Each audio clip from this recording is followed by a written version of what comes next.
জুলাই সনদ নিয়ে আদিতেই একটা ডিবেট ছিল এবং বিএনপি তখনও নির্বাচন হয়নি, নির্বাচনের আগে তার অবস্থান স্পষ্ট করেছে সবসময়। মানে এই যে জুলাই সনদ বাস্তবায়ন বা জুলাই সনদ বলতে আমরা কি বুঝবো এ নিয়ে একটা অস্পষ্টতা আছে, তাই না? বিএনপি রিপিটেডলি বলেছে সংসদ ভবনের প্লাজায় যেদিন স্বাক্ষরিত হয়েছে তারিখটা সম্ভবত 17 বা 18 অক্টোবর তারিখ বলে বিএনপি বলে যে ওই তারিখে স্বাক্ষরিত জুলাই সনদ বিএনপি বাস্তবায়ন করবে। ওই একই জায়গায় বিএনপি আছে, সেটার জন্য যা যা করা প্রয়োজন সব কিছু করছে। ওটার মানেটা হচ্ছে ওখানে বিএনপির কিছু জায়গায় নোট অফ ডিসেন্ট ছিল। ওই সময়গুলোতে আমরা প্রচুর মিডিয়াতে কথা বলেছি। বিএনপির নোট অফ ডিসেন্ট নিয়ে অনেকের আপত্তি ছিল, অনেকের সমালোচনা ছিল, কিন্তু বিএনপি এই কথা কোনোদিন জানাতে কার্পণ্য করেনি যে এগুলো তার নোট অফ ডিসেন্ট। সে জনগণকে জানিয়েছে যে এগুলো সে করবে না, দ্বিমত প্রকাশ করছে। সো ওই নোট অফ ডিসেন্ট বাদ দিয়ে জুলাই সনদে আর যা যা আছে সব কিছু বিএনপি বাস্তবায়ন করবে। এর মধ্যে একটা বড় আলোচনা হচ্ছে সংবিধান সংশোধন নিয়ে। আপনারা জানেন এটার জন্য একটা কমিটি তৈরি করা হয়েছে, ওইটার প্রথম বৈঠক হয়েছে এবং এটা চলমান থাকবে। আমি রিপিট করছি, স্বাক্ষরিত জুলাই সনদ উইথ নোট অফ ডিসেন্টস। বিএনপির বক্তব্য এটাই ছিল, অন্যান্য দলেরও তো নোট অফ ডিসেন্টস ছিল। তারা যদি ক্ষমতায় আসতেন তারা তাদের নোট অফ ডিসেন্ট বাদ দিয়ে বাকিগুলো সংস্কার করে ফেলতেন। বিএনপিও সেটা করছে এবং আমি আপনাদের কাছে এক্সপেক্ট করব বিএনপি তার এই প্রতিশ্রুতি যেটা নোট অফ ডিসেন্ট, তার নোট অফ ডিসেন্টের বাইরের জিনিসগুলো সে করছে না, সেটা যদি হয় তাহলে বলবেন। এবং আমি বিরোধী দল যারা আছেন তারা তাদের রাজনীতি করুন, কিন্তু আমরা আশা করি জনগণ এই ব্যাপারটা বুঝতে পারছে। ধন্যবাদ। আসসালামু আলাইকুম। একটু 1 মিনিট। এই আমার কাছে খুব মানে বুঝতেই খুব কষ্ট হয় অনেক সময়, বিশেষ করে বিজ্ঞ সাংবাদিক বন্ধুরা আছেন এখানে, সমস্ত রেকর্ড তাদের কাছে আছে।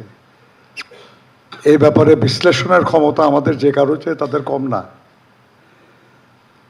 জুলাই জাতীয় সনদের যে ডকুমেন্ট সরকার থেকে প্রকাশ করা হয়েছিল, যে ডকুমেন্টে বাংলাদেশের প্রায় উল্লেখযোগ্য সব রাজনৈতিক দলের প্রতিনিধিরা দস্তখত করেছেন এবং দস্তখত করেছেন কোনো কক্ষে বসে না, জাতীয় সংসদের দক্ষিণ প্লাজায় জনগণের সামনে। আমি তো বিশ্বাস করি যে একটা রাজনৈতিক দলের জন্য এই ধরনের যে ডকুমেন্ট ঘোষণা, এটার মূল্য সবচেয়ে বেশি। কিন্তু আমরা দেখেছি যারা এই ডকুমেন্টে সিগনেচার করেছেন, সেই ডকুমেন্টের একদম প্রথম যেটা লেখা সেটা হলো কেন এই জুলাই জাতীয় সনদ। সংবিধান সংশোধনের কথা বলা হয়েছে সংস্কারের লক্ষ্যে। আমরা দেখি বদলে গেছে, সংশোধন শব্দটা বড় অপছন্দ হয়ে যাচ্ছে, কিন্তু ওটা তারা দস্তখত করেছে সবাই। সবাই যেটা দস্তখত করেছে সেখানে বলা আছে যে যে কোনো আলোচনায় দ্বিমতের সুযোগ থাকে, কিন্তু সেই দ্বিমত সঠিক কিনা, গ্রহণযোগ্য কিনা, এটা বিচারের ভার জনগণের উপর। এই জুলাই জাতীয় সনদে এই কথাগুলি স্পষ্ট লেখা আছে যে যারাই যে বিষয়ে কোনো নোট অফ ডিসেন্ট দিয়েছে, এটা যদি তারা তাদের নির্বাচনী ইশতেহারে উল্লেখ করে জনগণের ম্যান্ডেটের জন্য পেশ করে আর তারা জনগণের ম্যান্ডেট পায়, তাহলে তারা সেই অনুযায়ী বাস্তবায়ন করবে। এটা সকলের দস্তখত আছে। কোথায় আপনি সরে যাচ্ছেন কেন? আপনি যা দস্তখত করছেন ওখান থেকে সরে যান। আর আমাদের কয়েকজন এক্সপার্টরা তারা একটা ড্রাফট করলো যেখানে যার ডিসিশন হয় নাই সেটাকে ডিসিশন বলে বলা হলো, ওটা পছন্দ করতেছেন। কখনো স্বীকার করেন না যে গণভোটের যে ডকুমেন্ট, সেই ডকুমেন্ট আপনাদের সঙ্গে পরামর্শ করে করা হয়েছে। আমাদের বিরোধী এক রাজনৈতিক দল আছে, তারা কিন্তু এটা স্বীকার করে না। আমরা তো জানিই না আর কি। তারা এটা রাষ্ট্রপতির একটা অধ্যাদেশ আকারে তারা এটা প্লেস করেছে। আমরা সবসময় বলেছি যে স্বাক্ষরিত যে জাতীয় সনদ, সেটা বাস্তবায়নের লক্ষ্যে হাবড় দেবেন। আমরা কখনো বলি নাই যে খালি এই ডকুমেন্টটা। আমরা সবসময় বলেছি যে ডকুমেন্টে আমরা সবাই একমত হয়েছি, এটাই হলো জনগণের ম্যান্ডেট। এবং সেখানে বলা আছে যে যা নোট অফ ডিসেন্ট দিছে এটা বিএনপি খালি নোট অফ ডিসেন্ট দেয় নাই তো, আজকে যা সংসদীয় বিরোধী দল তাদেরও নোট অফ ডিসেন্ট আছে।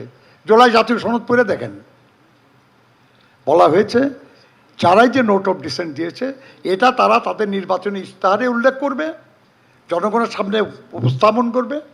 জনগণ যদি এটার প্রতি সমর্থন দেয় তাহলে তারা সেই অনুযায়ী বাস্তবায়ন করবে। আমরা আমাদের কথা থেকে সরি নাই, আমরা আমাদের প্রতিশ্রুতিতেই আছি। যারা এটাকে অন্যভাবে বোঝানোর চেষ্টা করতেছেন, এমনকি যারা ওই সময় দস্তখত করেন নাই তারা পরবর্তীতে যে দস্তখত করেছেন তারা কিন্তু এই একই ডকুমেন্টে দস্তখত করেছেন, মেনে নিয়েছেন যে সংস্কারের জন্য সংবিধান সংশোধন করা হবে। এবং কি সংশোধন সেটা যে সনদে উল্লেখ আছে, সেখানে যদি কোনো দ্বিমত থেকে থাকে এটা জনগণের সামনে নির্বাচনী ইশতেহারের মাধ্যমে উপস্থাপন করা হবে, জনগণের ম্যান্ডেট পেলে সে অনুযায়ী বাস্তবায়ন করা হবে। এর পরেও আমাদের মাননীয় প্রধানমন্ত্রী সংসদে বলেছেন যে দেখেন যাই কিছু হোক এটা যখন বিল আকারে সংশোধনে আসবে তখন তো আমরা সবাই এটা নিয়ে আলোচনা করতে পারবো, এবং এই আলোচনায় যদি আমাদের মতের চেয়ে বেটার কোনো অভিমত আমরা পাই, হতে পারে আমরা সেটা গ্রহণ করব। কিন্তু আলোচনাই করতে চাবেন না, এই নিয়ে যে একটা কমিটি করার কথা হয়েছে সেখানে অংশগ্রহণ করতে যাবেন না।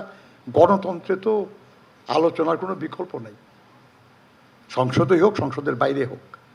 কাজে আমরা মনে করি এই নিয়ে কোনো দ্বন্দ্ব বিসম্বাদের কিছু নাই। আল্লাহর ওয়াস্তে আপনারা সমস্ত ডকুমেন্টগুলি একটু দেখেন, দেখে যদি মনে করেন যে আমরা দোষ করেছি বলেন, আমরা সংশোধনের চেষ্টা করব।